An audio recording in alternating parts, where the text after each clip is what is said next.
What's going on, guys? Today we're going to be checking out the Cambridge Audio Edge NQ and W amplifier.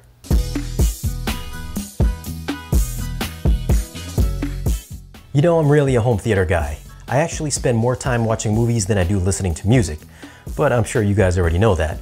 And if you don't, then hit the subscribe button for new weekly videos. Anyways, I came across the Cambridge audio setup when we went to the New York Audio Show last year. So I reached out to the Cambridge folks and told them I needed to hear these guys in my home. And with that, let's get them unboxed, set up, and we'll give them a listen.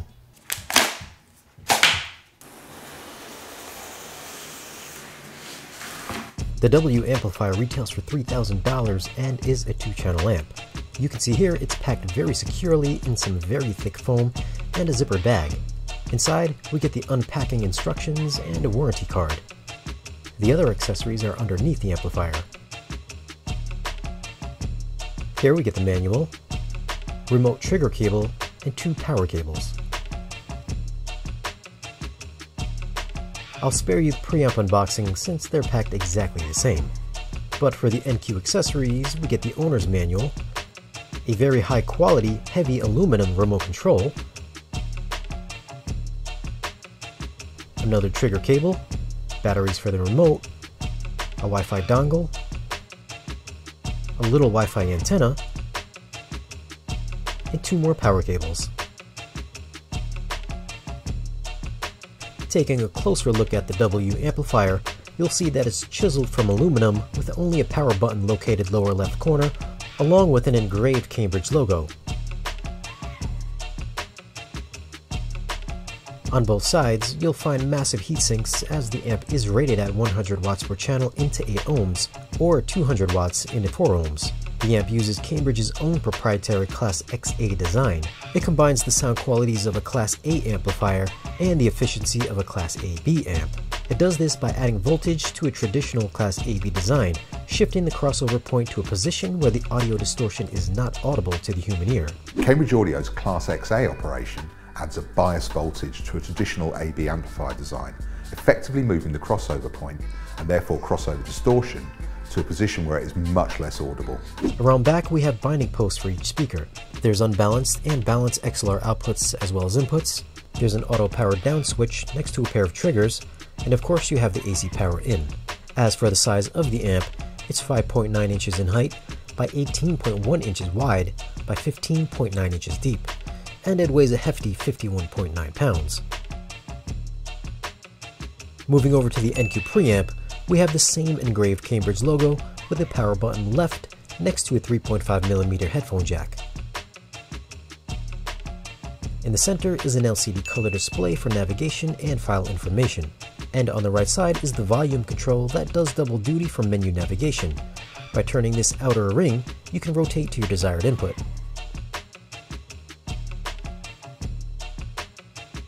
Around back are connections for LAN, 2 USB ins, the trigger out, an RS-232, 2 optical ins and a coax in with support up to 24-bit 96K.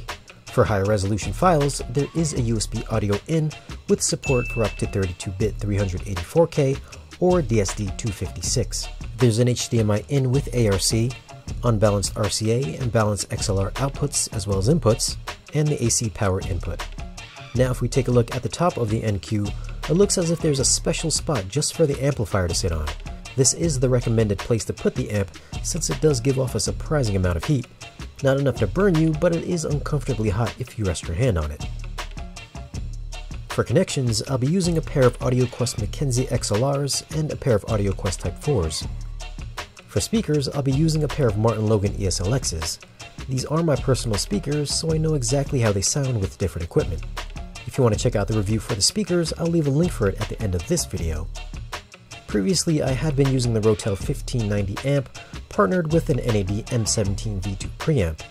The NAD is a surround processor, but it's got some 2-channel musical chops, so I might reference back to that. For audio, I'll be streaming high-res audio from the Qobuz music service, as well as my local storage. As for controlling the NQ preamp, I found that using the knob for navigation was a simple task. Like I mentioned earlier, by rotating the outer ring, you'll be able to select your desired input. The volume knob, however, I found was a little less substantial feeling than what I found on other brands, When you turn it, it just feels like there should be a little bit more resistance. It just feels loose. Maybe on the next iteration, they'll add a little bit more damping because it just doesn't feel all that premium. There's also hard stops when the volume is at its lowest and its highest points, so it's not a freely rotating knob. These aren't issues or anything like that, and they won't affect the sound quality. They're just some of my observations. If you prefer to use the remote to control the NQ, you'll find it's got all the navigation basics.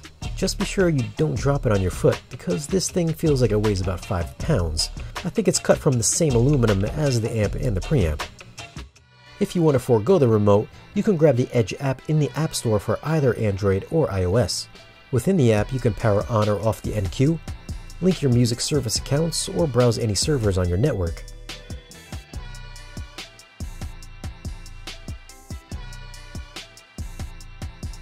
If you want to go a little deeper into the app, you can change a lot of the settings. There's an eco mode if you want it to consume less power while it's off. Putting it in eco mode won't let you power it on using the app though. Auto power down shuts off the unit at a specified time if nothing's playing. Here you can give it a personal name, display brightness. You can hide sources here from showing up if you're not using the connection. Here you can set the volume trim for each input. For preamp mode, you can use this as a streamer only by turning this off. Or if you turn preamp mode on, then this functions as a streamer/preamp. That's why there's a volume control up front. For volume limit, this lets you pick the max output. And then you have your time zone, network setup, Chromecast setup, which will stream at a max of 24-bit 96K, and that's about it for the settings. I find that it's a pretty easy and intuitive app to use. There's no doubt about it, these sounded so much better in my house than at some hotel room at an audio show. The first thing that struck me was how clean and taut the sound was. Bass and lower mid-range was full of body, grabbing a hold of my Martin Logan's 8-inch woofers with unwavering control. They were dynamic and punchy with a multitude of different musical genres. I'm a big rap and hip-hop fan, and the Edge Duo just about maxes out what the ESLXs can do for bass-heavy tracks. I did feel, however, that the Rotel 1590 2-channel amp had a slightly heavier hand for mid-bass slam, but the overall finesse of the Edge was smoother with better tonality even at higher volumes. The soundstage that was put in front of me only seemed limited by what was captured on the recording, so large-scale concert events like Hans Zimmer Live in Prague had that large venue airy scale, making my living room feel a lot larger than what it is. More intimate recordings revealed an almost tangible texture to each instrument, which gives off that instrumental separation rather than everything sounding clumped together. So if you sit back and listen, you'll be able to discern where each musician is on stage or in the studio. The transparent nature of the electrostats combined with the Edge setup served up some of the most velvety smooth high frequency response I've heard from these speakers yet. It's musical, it's warm, and just has a very inviting quality. I know it costs $7,000, but this is a legit high-end system.